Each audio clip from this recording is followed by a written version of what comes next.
SigTalks, Episode 024, Dr. James Sigafoose's Maintenance Care Video. Today's episode is brought to you by Sigafoose Weekly, a self-consulting program from Sigafoose.com, a $129 per month program that gives you everything you need to make massive changes in your practice and in your personal life. The program consists of the Sigafoose Systems Manual with over 200 pages of office growth and procedures and CA education and office marketing ideas, a private Facebook room that is only for people who have subscribed to the Sigafoose Weekly program, so you have a worldwide network of like-minded people who are philosophy-minded chiropractors. And if that's not enough, you're also getting the weekly consultation call by Dr. James M. Sigafoose himself. You get all of this for $129 per month. So let me ask you this question. What's holding you back? Isn't it time you become the chiropractor you always knew you could be?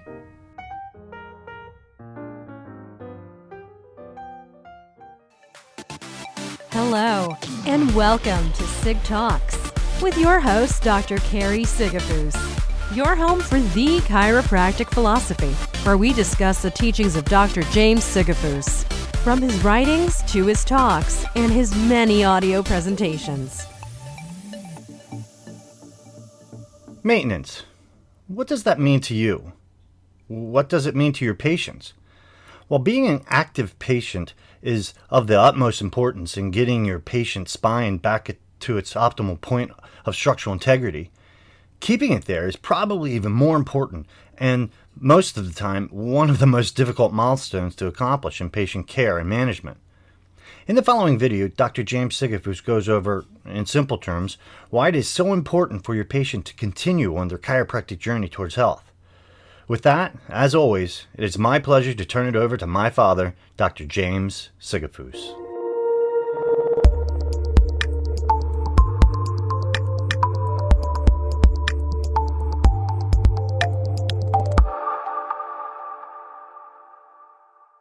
Well, now you've come to the maintenance part of your care. You've gone through the variety of adjustments. Some of you 35, 40, 50 adjustments, whatever it takes. But now we have to consider maintenance. Because number one, you have a time investment.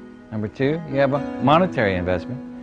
And we have to realize that since you've invested time and money in your health, in bringing your spine back to where it's healthy, bringing back your nerve system where it can express itself, giving back the potential of the body to function the way it was designed to function, let's don't throw that away. It would be foolish for you to come in as often as you've come in and spend as much money as you've spent to simply say, well, now I'm feeling better and I'm not coming back.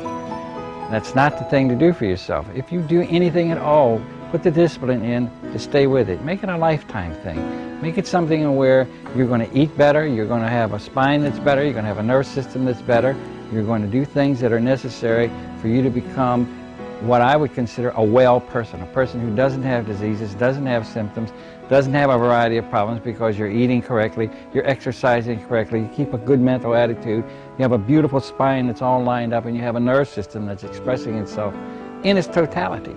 So, it's been said that you never see the same river ever again. If you go down and you look at the river, you see it going by, but you don't see the same river. Second by second, it's a whole new river, because it continues to change, it continues to flow.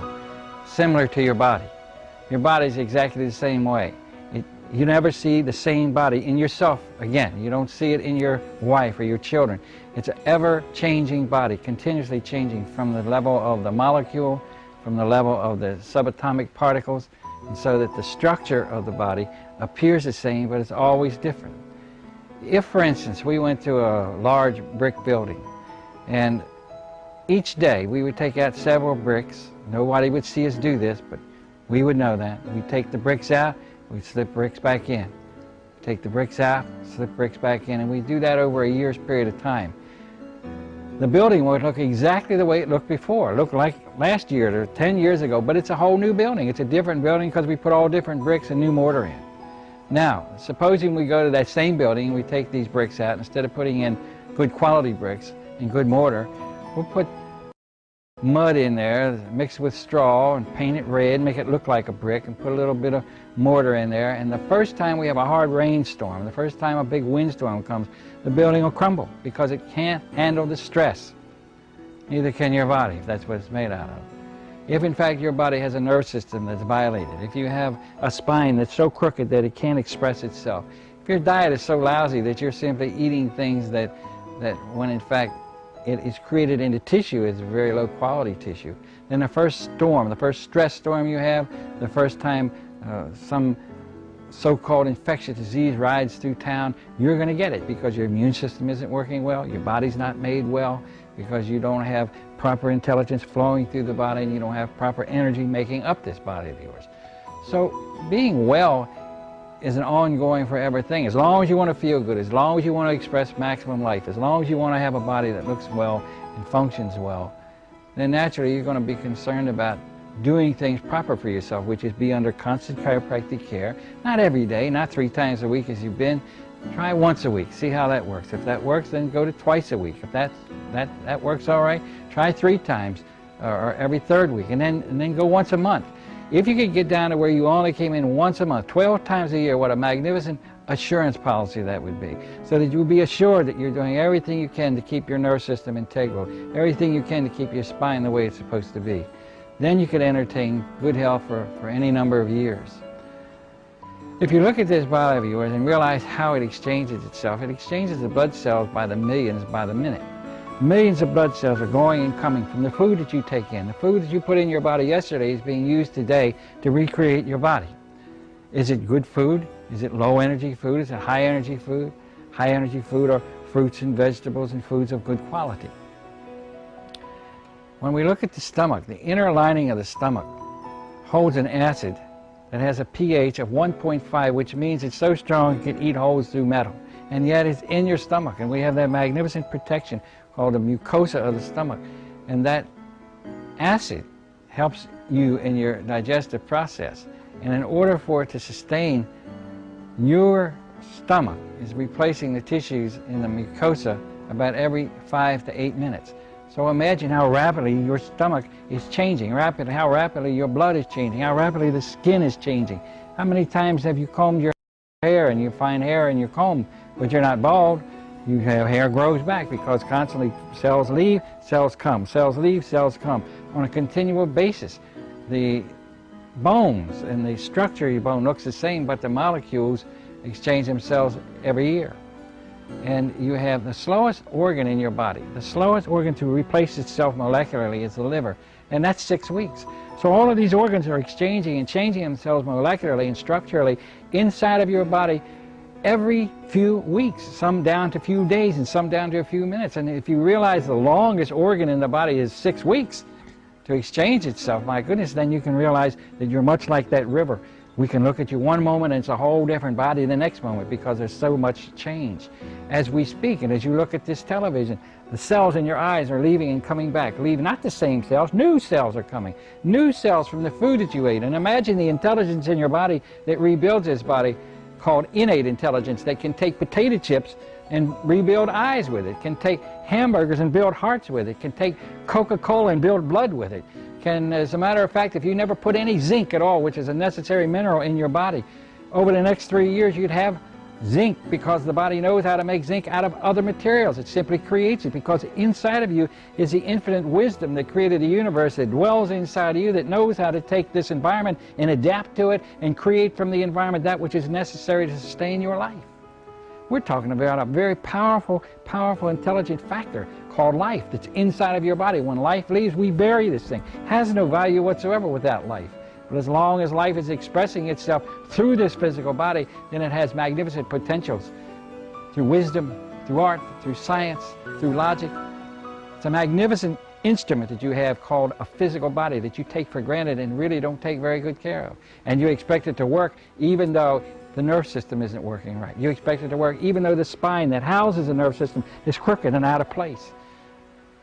You walk along and you're completely out of balance. How many times have you seen people bend over like this and their head is twisted like this? Let me tell you this. From now on, I want you to start looking at your head and other people's heads and watch where their head is. Is the head tilted like this? Is it rotated like this? Is it down like this? There's a hole in the bottom of the skull. The brainstem comes down through that hole. The yogis call it the mouth of God because it's where God speaks to the body. And connected to that is the spinal cord.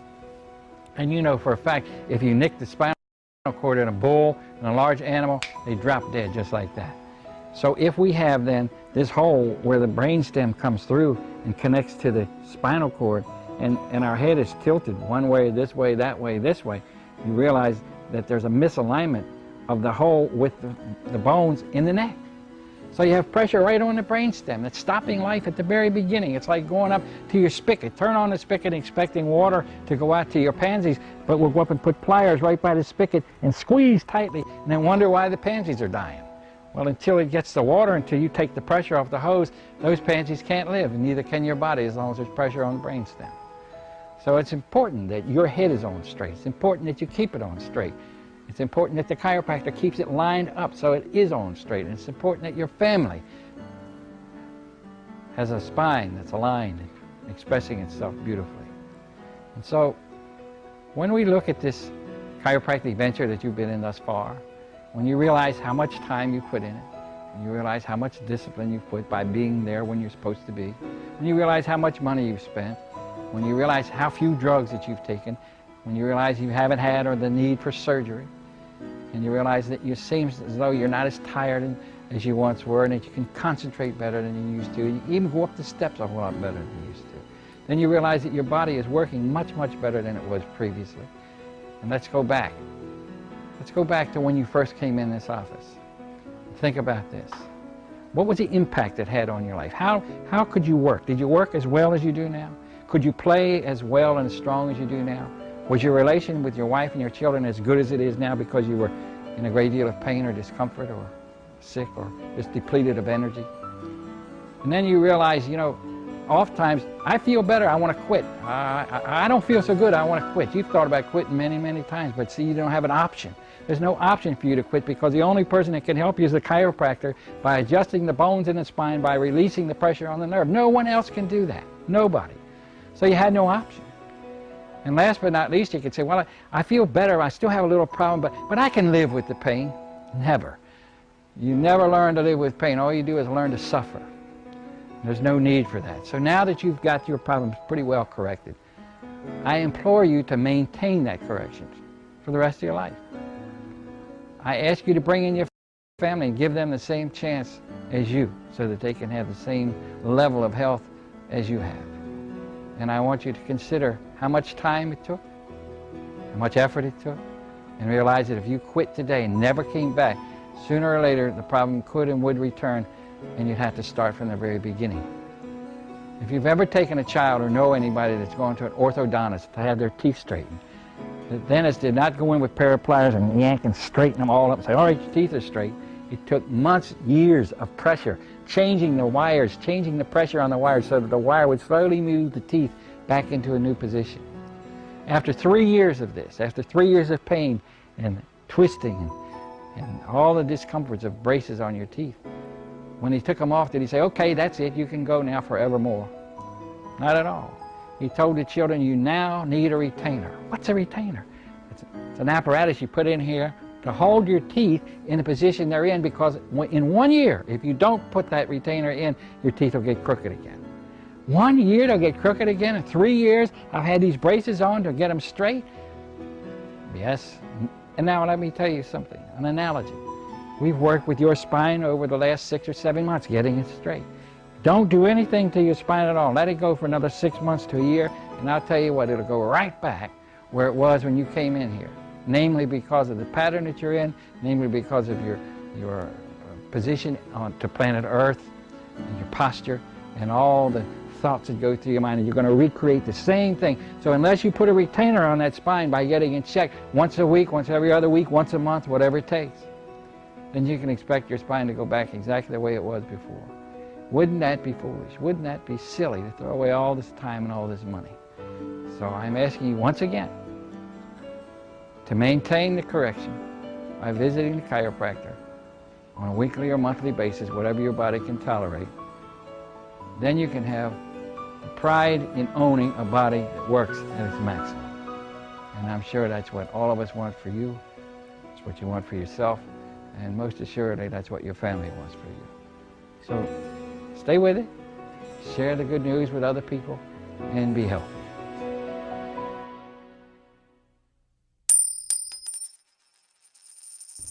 And we're back. So, your patient may have in their mind, and logic will tell them, that since they feel so well and since their vertebral subluxation is corrected, now is the time for them to quit. But we have to try to influence them not to do that. They need to understand why they need not quit, why they must maintain their correction.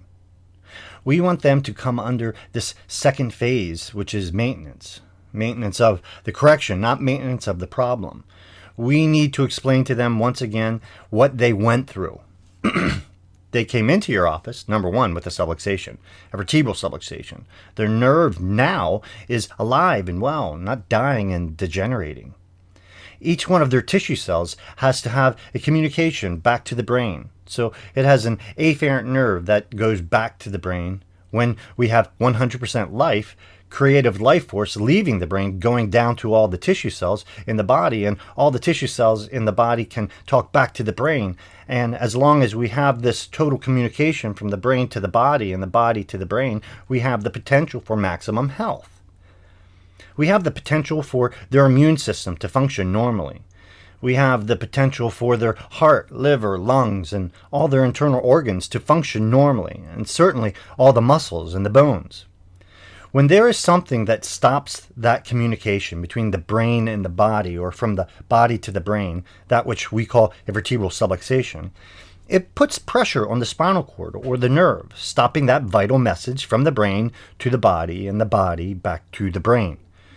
We then have miscommunication, lack of communication. The potential of the body to function according to its plan is diminished, and we begin sickness and disease. Then we have that serious problem of degeneration. Now, since your patient is under correction, and since maximum correction is present, and since at this point they have maximum potential for their body to function the way it was supposed to function, wouldn't it be wise for them to maintain that? When I say maintain that, I say maintain the correction of the vertebral subluxation. After their spine has been corrected, we need to maintain that by retaining it in the position that it is in. How do we do that? Your patient needs to come in once a week, once every other week, or once a month, whatever their body tolerates, so that you can monitor it. We need to continue to correct the spine, so not to allow the bone to return to that terrible position it was once in before, called a subluxation. So hopefully you understand the reasons why we have to have your patients on a maintenance basis.